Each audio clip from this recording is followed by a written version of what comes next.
भक्तों, काली माँ को समर्पित इस कहानी को अपना प्यार जरूर दें। इसको अंत तक जरूर देखें, माँ आपके ऊपर आशीर्वाद लुटाएगी। तो चलिए शुरू करते हैं इस कहानी को। छत्तीसगढ़ के शिवपुर गांव में एक सीधा सादा युवक रहता था। नाम था ओंकार। एक गरीब किसान परिवार में जन्मा ओंकार बचपन से ही माँ काली का अनन्य भक्त था। उसके घर की दीवारें टूटी हुई थीं, खेत बंजर होते जा रहे थे और उसके पिता लंबे समय से बीमार थे। फिर भी ओंकार के चेहरे पर एक अजीब सी शांति रहती, मानो उसे दुनिया की किसी चिंता से मतलब नहीं हो। बचपन में जब बच्चे पतंग उड़ाते, ओंकार माँ काली के छोटे से मंदिर में बैठकर घंटों उनकी प्रतिमा को निहारता। वह कोई लंबा पाठ नहीं करता, बस आंखें मूंद कर कहता, माँ तू साथ है तो सब ठीक है। ओंकार की माँ पार्वती देवी अक्सर कहा करती, ये लड़का तो माँ काली का वरदान है। पर गांव वाले ओंकार की भक्ति पर हंसते थे। एक दिन रामू चाचा बोले, अरे बेटा, पूजा पाठ से पेट नहीं भरता, कुछ काम भी कर। ओंकार मुस्कुराया और बोला, काम भी करूंगा चाचा, पर माँ के आशीर्वाद के बिना कुछ टिकता नहीं। समय बीतता गया। हालात सुधरने के बजाय और बिगड़ते गए। खेतों में फसल नहीं हो रही थी। पिता की तबीयत बिगड़ती जा रही थी। डॉक्टर के पास जाने के लिए पैसे नहीं थे। एक रात तेज तूफान आया। बिजली कड़कने लगी। हवा ऐसी चली कि ओंकार का कच्चा घर ढह गया। उसकी माँ को चोट लगी और पिता को सांस लेने में दिक्कत होने लगी। वो रात ओंकार की जिंदगी की सबसे कठिन रात थी। अंधेरे में बैठा वह माँ काली की मूर्ति के सामने रो रहा था। उसकी आंखों में आंसू थे और दिल में एक ही पुकार, हे माँ, अब कुछ नहीं बचा। अगर तू सच में है तो आकर मेरी माँ पिता को बचा ले। वो वहीं बैठा रहा, न खाना खाया न पानी पिया। थका हुआ शरीर कब नींद में चला गया उसे पता ही नहीं चला। लेकिन उस रात उसे एक अद्भुत सपना आया। सपने में चारों ओर अंधकार था। अचानक एक तेज रोशनी फूटी और उस रोशनी के मध्य माँ काली प्रकट हुई। विशाल नेत्र, काले केश, गले में मुंडमाला, लेकिन चेहरा करुणा से भरा हुआ।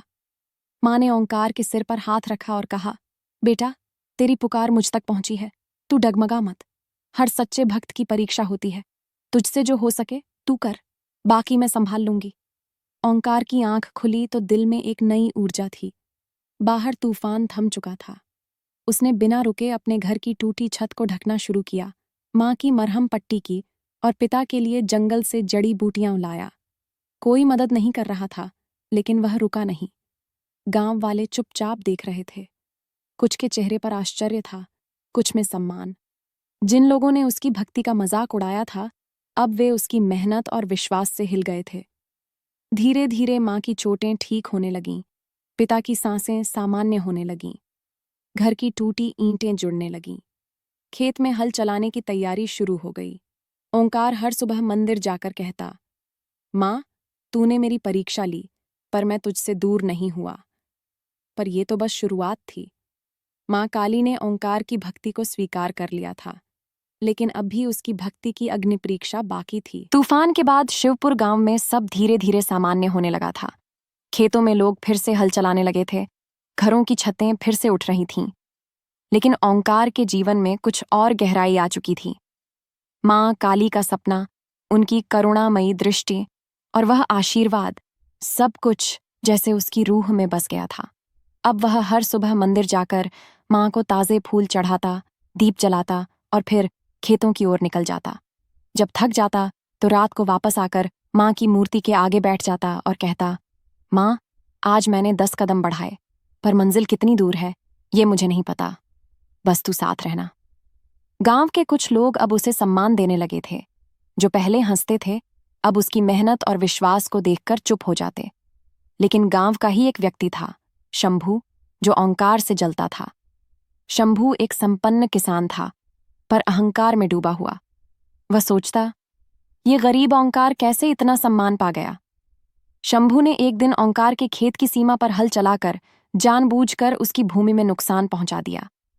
ओंकार ने जब देखा कि उसके खेत का हिस्सा खोद दिया गया है, तो वह सीधे शंभू के पास गया और शांत स्वर में बोला, भैया, ये मेरी जमीन थी, आपसे कोई गलती हो गई है शायद। शंभू ने उसे धक्का देते हुए कहा, गलती नहीं की, तेरे जैसे भक्त बनने की नौटंकी करने वालों को जमीन पर लिटा देना चाहिए। गांव वाले तमाशा देखते रहे, कोई कुछ नहीं बोला। ओंकार चुपचाप उठकर वहां से चला आया। घर आकर मां की मूर्ति के सामने बैठ गया।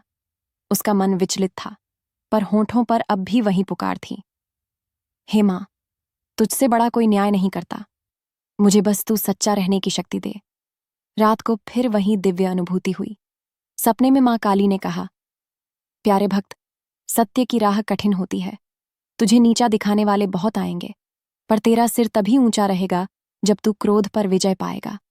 तेरा धर्म है न्याय मांगना, पर हिंसा नहीं। सुबह होते ही ओंकार गांव के बुजुर्गों की पंचायत में गया। बिना उत्तेजना के उसने सबके सामने अपनी बात रखी। मेरी जमीन काटी गई है, मैं न्याय चाहता हूं, लेकिन झगड़ा नहीं। पंचायत ने जब खेत की नाप करवाई तो साफ हुआ कि शंभू ने जानबूझकर नुकसान किया था।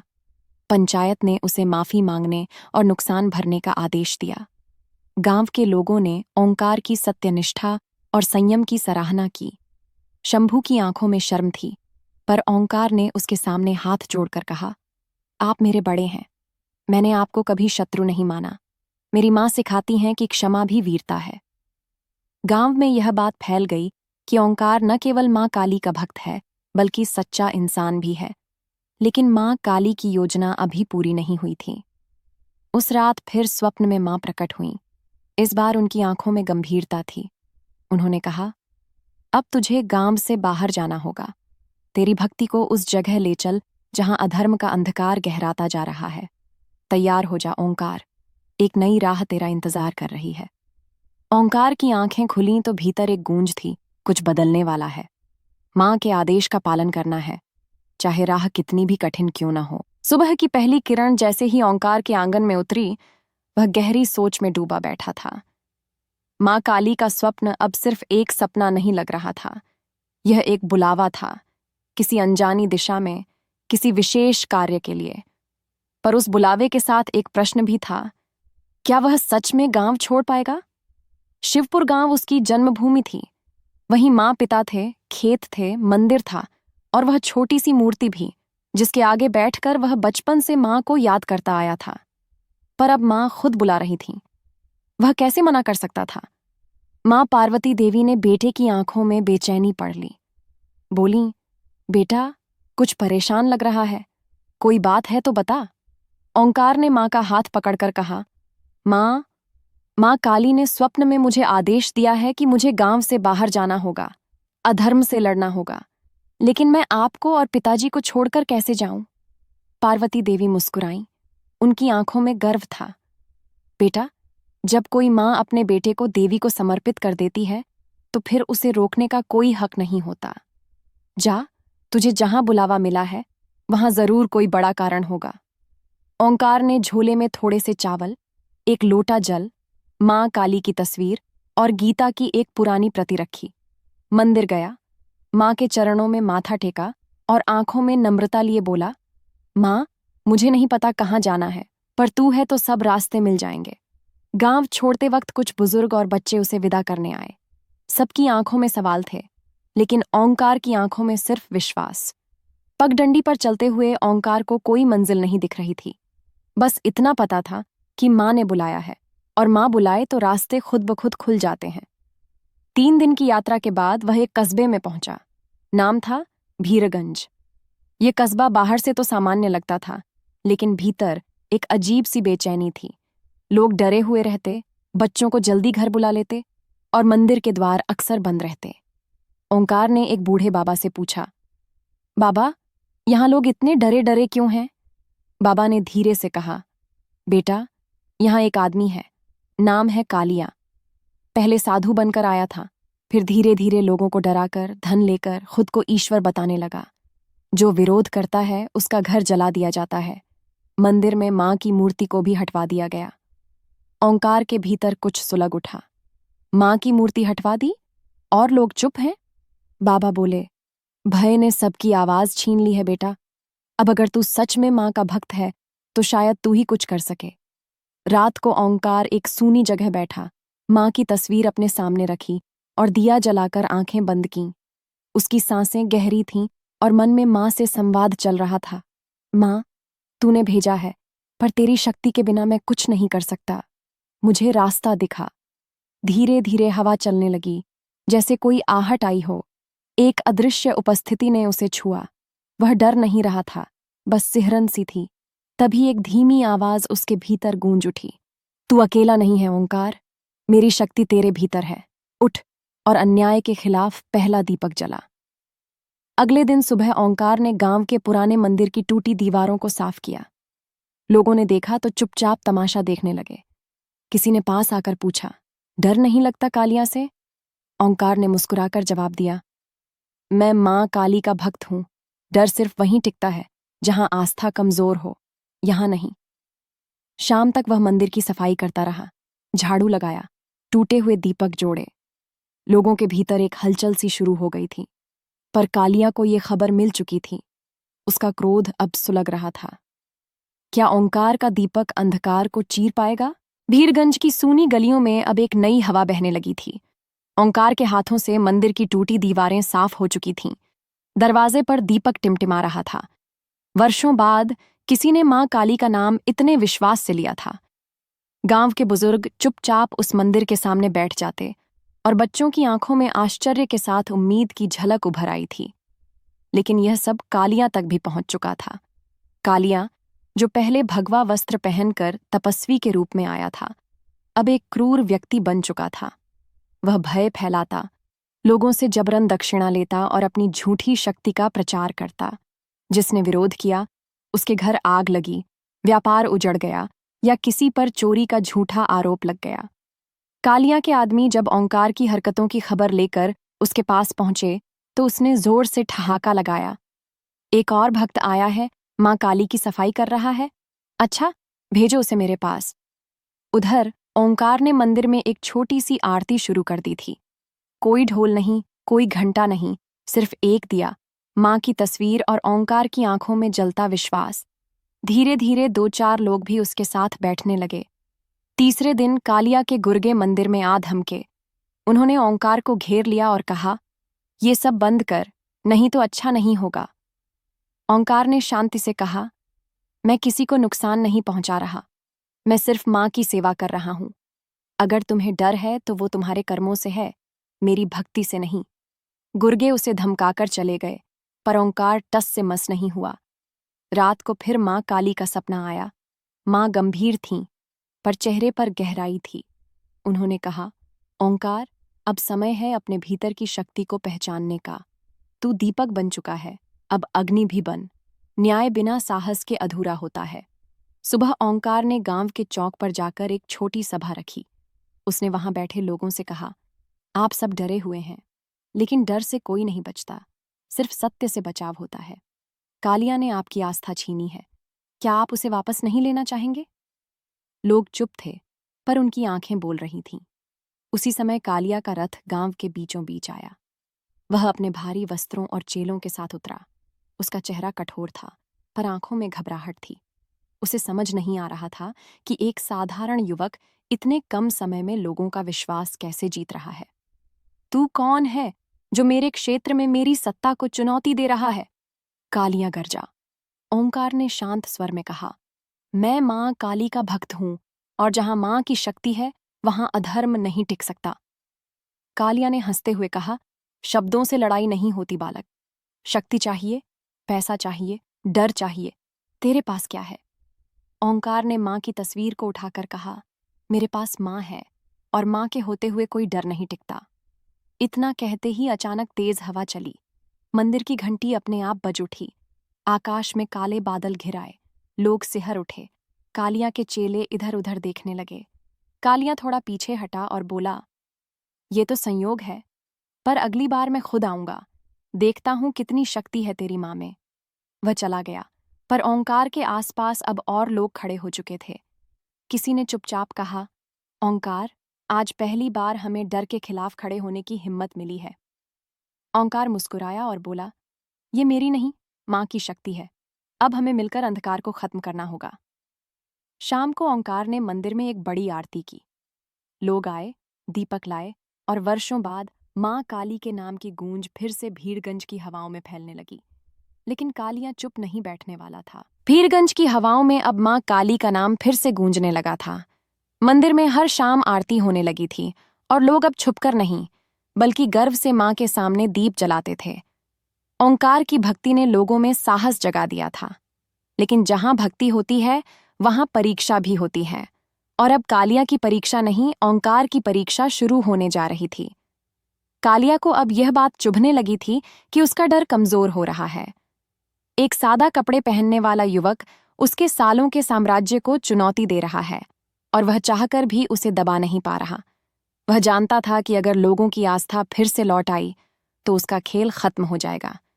इसीलिए उसने एक चाल चली। एक रात जब मंदिर में कोई नहीं था, कालिया के आदमियों ने मां की मूर्ति को अपवित्र करने की कोशिश की।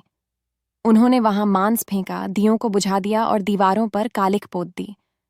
सुबह जब ओंकार मंदिर पहुंचा तो दृश्य देखकर उसकी आंखें नम हो गईं। मां की मूर्ति पर कीचड़ था और पूरा मंदिर सूना, टूटा और अपमानित लग रहा था। ओंकार ने आंखें बंद कीं, मां की तस्वीर को अपनी गोद में लिया और धीमे स्वर में कहा, मां, मैं टूट सकता हूं लेकिन झुकूंगा नहीं। तूने ही ये राह दिखाई है, अब तुझी से शक्ति भी मांगता हूं। उसने पूरे गांव में जाकर लोगों से विनती की, मंदिर हमारी आस्था का स्थान है, मां का अपमान हम सबका अपमान है। अगर हम आज भी चुप रहे तो कल कोई भी हमारी आत्मा को कुचल देगा। शुरू में कुछ लोग डरे, पर फिर एक वृद्ध ने आगे आकर कहा, मैं इस मंदिर को अपने बचपन से देखता आया हूं। अब अगर हम खड़े नहीं हुए तो आने वाली पीढ़ियों को क्या सिखाएंगे। धीरे धीरे गांव के लोग जुटने लगे। किसी ने झाड़ू उठाई, किसी ने दिया लाया, किसी ने चंदन का लेप किया। कुछ ही घंटों में मंदिर पहले से ज्यादा सुंदर और पवित्र हो गया। ओंकार ने मूर्ति के सामने खड़े होकर संकल्प लिया, हे मां, आज से मैं सिर्फ तेरा सेवक नहीं, तेरा सैनिक भी हूं। जब तक इस गांव में अधर्म है तब तक मैं रुकूंगा नहीं। ये बात जब कालिया को पता चली तो उसने गुस्से में अपने चेलों को आदेश दिया, अब बात खत्म करनी होगी। आज रात ओंकार को मार डालो ताकि कोई और ऐसी हिम्मत न करे। रात गहराई। ओंकार मंदिर में अकेला बैठा था, मां की तस्वीर के सामने। तभी 4 नकाबपोश लोग वहां पहुंचे। उनके हाथों में डंडे थे और आंखों में हिंसा। ओंकार, एक ने चिल्लाकर कहा, बहुत बन गया तू मां का भक्त, अब देख मां तुझे कैसे बचाती है। ओंकार खड़ा हो गया। उसने हाथ जोड़कर कहा, तुम मुझे मार सकते हो लेकिन मेरी आस्था को नहीं। मैं आज भी कहता हूं, लौट जाओ, अभी भी मां का क्षमा भाव तुम तक पहुंच सकता है। लेकिन वे नहीं माने। एक ने लाठी उठाई और ओंकार की ओर बढ़ा। तभी हवा तेज चली। मंदिर की घंटी बिना छुए बज उठी। दियों की लौ एक साथ भड़क उठी और मां काली की तस्वीर से हल्की सी रोशनी फूटी। नकाबपोश डर कर पीछे हटे। उनमें से एक बोला, कुछ अजीब है यहां, चलो भागो, ये जगह साधारण नहीं है। वे भाग गए और ओंकार मां के चरणों में गिर गया। उसकी आंखों से आंसू बह रहे थे पर चेहरा मुस्कुरा रहा था। मां, तूने फिर बचा लिया, पर यह युद्ध अभी खत्म नहीं हुआ। मैं जानता हूं अगली बार कालिया खुद आएगा। सुबह जब गांव वालों को ये सब पता चला तो वे ओंकार के पास आए और बोले, अब हम चुप नहीं बैठेंगे। ये सिर्फ तेरी लड़ाई नहीं है, ये पूरे गांव की आत्मा की लड़ाई है। ओंकार ने मुस्कुराकर कहा, तब चलो मां के लिए एक बड़ा यज्ञ करें ताकि ये भूमि फिर से शक्ति से भर जाए। शाम को मंदिर में पहली बार 100 दीप जले। हवा में हवन की खुशबू और शंख की आवाज गूंज उठी। पर कहीं दूर कालिया अपने अंधेरे कक्ष में बैठा अगला दांव सोच रहा था। कालिया अब चुप बैठने वालों में नहीं था। उसे समझ आ चुका था कि ओंकार सिर्फ एक साधारण युवक नहीं बल्कि मां काली की कृपा से चलने वाला एक दीपक है जो अब हवा में नहीं डगमगा रहा बल्कि अंधकार को चुनौती दे रहा है। उसकी सारी रणनीतियां विफल हो चुकी थीं।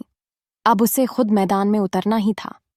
एक रात उसने गांव के बाहर स्थित पुराने खंडहर में यज्ञ रचाया। उसके इर्द गिर्द कुछ अजीब से मंत्र गूंजने लगे। वह काले वस्त्रों में बैठा हवन में कुछ जलाकर बोला, मुझे शक्ति चाहिए, ऐसी शक्ति जो ओंकार को मिटा दे और पूरे गांव को फिर से मेरे पैरों में झुका दे।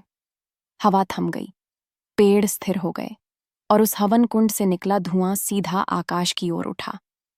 दूसरी ओर ओंकार मंदिर में गांव के बच्चों को मां काली की कहानियां सुना रहा था। वह उन्हें समझा रहा था कि शक्ति का अर्थ दूसरों को दबाना नहीं बल्कि सच्चाई के लिए खड़ा होना है।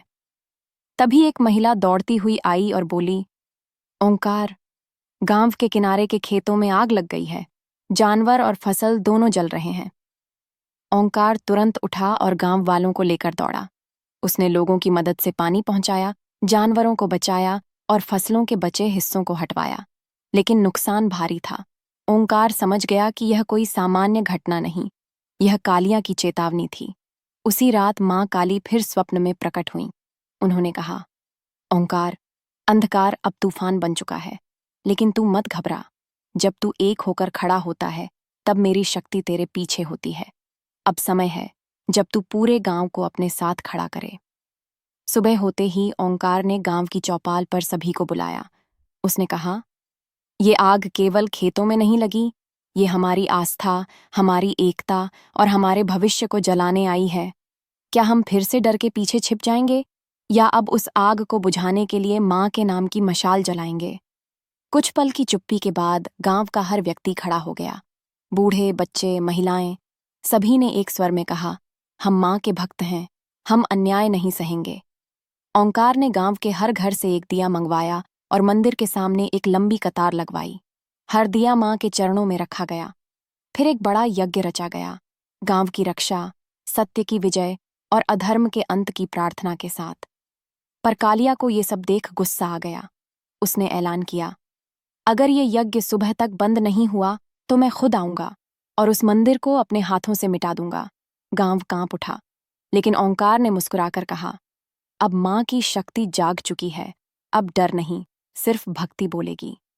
रात भर यज्ञ चलता रहा। ओंकार ने उपवास रखा, एक शब्द भी नहीं बोला, बस मां का नाम जपता रहा। पूरे गांव ने उसकी तरह ही मौन रखकर मां की शक्ति को पुकारा। और फिर आधी रात को कुछ हुआ। यज्ञ कुंड की अग्नि भड़क उठी। मंदिर की घंटी अपने आप बजने लगी। हवा में एक गूंज फैल गई, मानो मां काली का स्वर कह रहा हो, जो मेरे भक्तों को कष्ट देगा वह अब खुद संकट में पड़ेगा। अचानक गांव के पश्चिमी छोर से शोर सुनाई दिया। कालिया का एक बड़ा रथ मंदिर की ओर बढ़ रहा था। उसके पीछे हथियारबंद लोग थे। ओंकार खड़ा हो गया, आंखें बंद कीं और मां से कहा, हे मां, अब तू ही रक्षा कर। हम सब तेरे बच्चे हैं और ये मंदिर तेरा घर है। जैसे ही कालिया मंदिर के पास आया, तेज आंधी चली। बिजली कड़की और मंदिर के ऊपर से एक प्रकाश निकला, जो सीधा कालिया के रथ पर गिरा। उसका रथ वहीं रुक गया। घोड़े बिदक गए और कालिया नीचे गिर पड़ा। उसके चेले भाग खड़े हुए। कालिया, जो अब तक शक्ति का दंभ भरता था, पहली बार कांप उठा।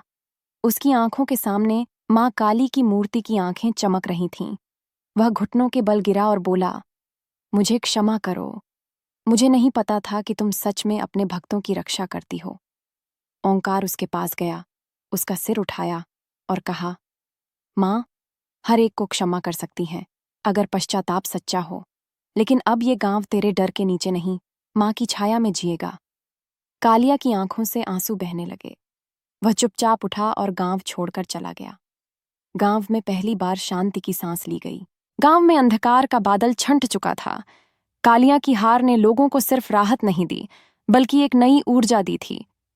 मां काली का मंदिर अब केवल पूजा का स्थान नहीं रहा, वह आस्था, साहस और बदलाव का प्रतीक बन चुका था।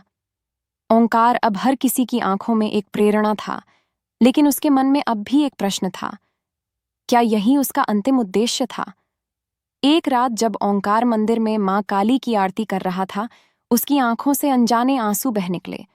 वह मां के सामने बैठ गया और बोला, हे मां, तूने मुझे बचाया, राह दिखाई, शत्रु को पराजित किया, लेकिन क्या यही मेरी मंजिल थी?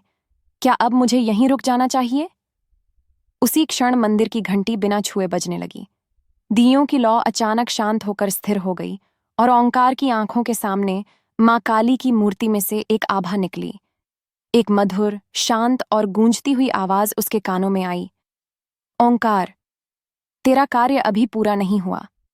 तू सिर्फ इस गांव का नहीं, उन सभी का सेवक है जो भय में जी रहे हैं। तू अब मेरा संदेश लेकर अन्य गांवों में जाएगा। जहां लोग डरते हैं, वहां तू उन्हें मेरी शक्ति का स्मरण कराएगा। तू अब मेरा दूत है। ओंकार की आंखें भर आईं। उसने हाथ जोड़कर कहा, माँ, मैं अज्ञानी हूँ, अकेला हूँ। क्या मैं तेरी शक्ति को सही रूप में पहुंचा पाऊंगा? माँ की आवाज फिर आई। जहां श्रद्धा होती है वहां मेरी शक्ति स्वयं प्रकट होती है। तू केवल प्रेम और विश्वास का दीपक लेकर चल, अंधकार अपने आप हट जाएगा। सुबह होते ही ओंकार ने गांव वालों को बुलाया।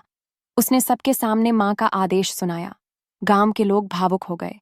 एक महिला ने कहा, ओंकार, तूने हमें एक बार नहीं, कई बार बचाया है।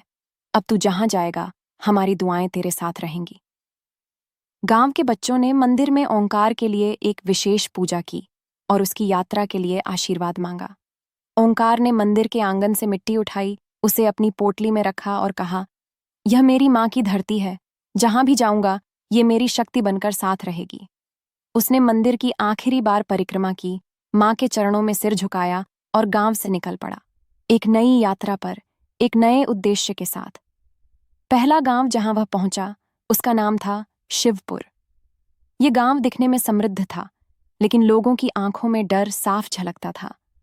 गांव के बीचों बीच एक बड़ा महल था, जहां का मालिक ठाकुर रणवीर सिंह था, एक ऐसा व्यक्ति जो लोगों पर अपनी सत्ता चलाता था और धर्म को अपने स्वार्थों के लिए उपयोग करता था। ओंकार ने गांव में आकर सबसे पहले मां काली की मूर्ति खोजी। उसे एक टूटा फूटा चबूतरा मिला, जहां कभी मंदिर हुआ करता था। वहां अब सिर्फ झाड़ियां थीं।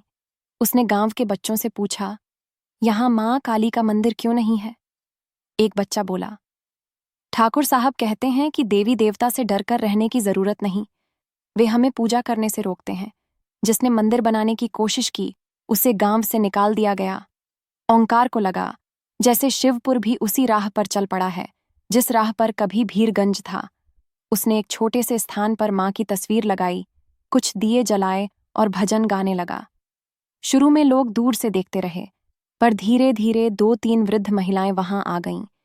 फिर कुछ और लोग जुड़ते गए। 2 दिन में ही वहां पर छोटा सा मंडप बन गया और मां की तस्वीर के सामने फूल और दीप सजने लगे।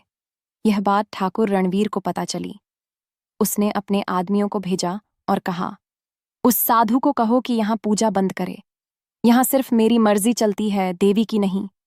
आदमी पहुंचे, पर ओंकार ने शांत स्वर में कहा, मैं किसी से लड़ने नहीं आया, मैं केवल मां का भजन करता हूं।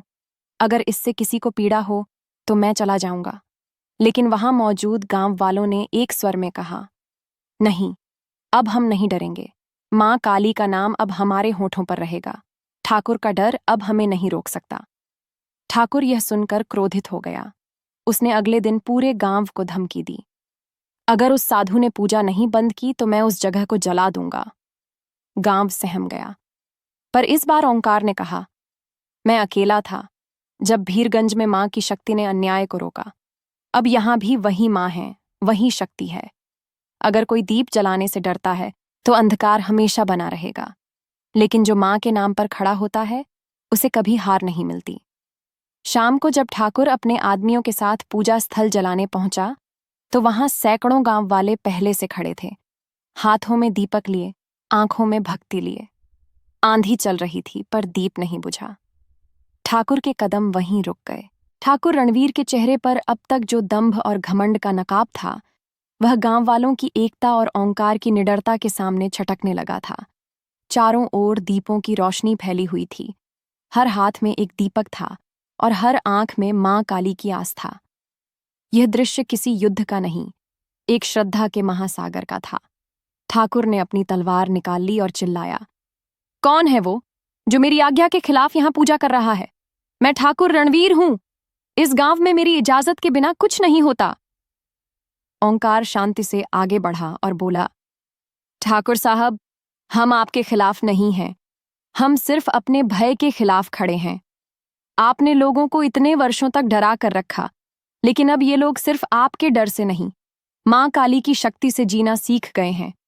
क्या आप उस शक्ति से डरते हैं जो सिर्फ रक्षा करती है? रणवीर की आंखों में कुछ पल को संदेह की झलक आई, लेकिन फिर वह चीखा, ये सब ढकोसला है। देवी देवता लोगों को कमजोर बनाते हैं। तभी गांव के एक वृद्ध व्यक्ति ने कहा, अगर मां की भक्ति ढकोसला होती तो ओंकार जैसे युवक गांवों को अन्याय से मुक्त नहीं करते। मां काली की कृपा ने हमारे भीतर की ताकत जगाई है ठाकुर। हमें झुकना अब नहीं आता। रणवीर का चेहरा तमतमाया। उसने एक दीपक पर पैर मारना चाहा, लेकिन जैसे ही उसने कदम बढ़ाया, अचानक तेज हवा चली और एक बिजली उसके ठीक सामने गिरी। वह घबरा गया और लड़खड़ाकर पीछे हट गया। ओंकार ने मां के चित्र के आगे सिर झुकाया और मंत्र जपना शुरू कर दिया। एयुएम क्रीम कालिकाय नमः। चारों ओर वही मंत्र गूंजने लगा। लोग भी एक स्वर में जपने लगे। मंदिर जैसी भावना उस खुले आंगन में बहने लगी। रणवीर पीछे हटने लगा। उसका क्रोध अब डर में बदल चुका था। कुछ क्षणों बाद रणवीर के पैर कांपने लगे। उसने तलवार जमीन पर गिरा दी, फिर धीरे धीरे हाथ जोड़कर मां की तस्वीर के सामने झुक गया और बोला, अगर तू सच में है मां, तो मुझे क्षमा कर। मैंने वर्षों तक लोगों को डराया, भटका दिया, लेकिन आज पहली बार मैंने सच्ची शक्ति देखी है, जो शांति देती है, जो प्रेम से जुड़ी है। मुझे क्षमा कर मां। ओंकार ने उसे उठाया और कहा, मां हर एक को क्षमा करती हैं, अगर उसका हृदय सच्चा हो जाए। अब आप भी मां के सेवक बन सकते हैं। रणवीर ने उसी क्षण वचन दिया कि वह अपने महल के सामने मां काली का एक भव्य मंदिर बनवाएगा और गांव की सेवा करेगा। ओंकार की आंखों से आंसू बह निकले। मां की कृपा ने एक और अंधकार को मिटा दिया था। कुछ महीनों में शिवपुर का चेहरा बदल गया। गांव में नया मंदिर बना, जहां न केवल पूजा होती थी, बल्कि हर जरूरतमंद को भोजन, दवाई और शिक्षा भी दी जाती थी। रणवीर अब ठाकुर नहीं, बस एक सेवक था। ओंकार का संदेश फैल चुका था। मां काली का नाम अब सिर्फ मूर्तियों में नहीं, लोगों के कर्मों में दिखता था। ओंकार ने एक दिन मां से प्रार्थना की, मां, तूने मुझे रास्ता दिखाया, रक्षा की और सेवा का अवसर दिया। अब मेरा कर्तव्य है कि मैं तेरा संदेश और गांवों तक पहुंचाऊं। क्या तू मुझे अपना सेवक मानती है? एक मधुर हवा चली, मंदिर की घंटी बजी और ओंकार को ऐसा प्रतीत हुआ जैसे मां ने कहा, तू मेरा नहीं, मैं तेरी हूं।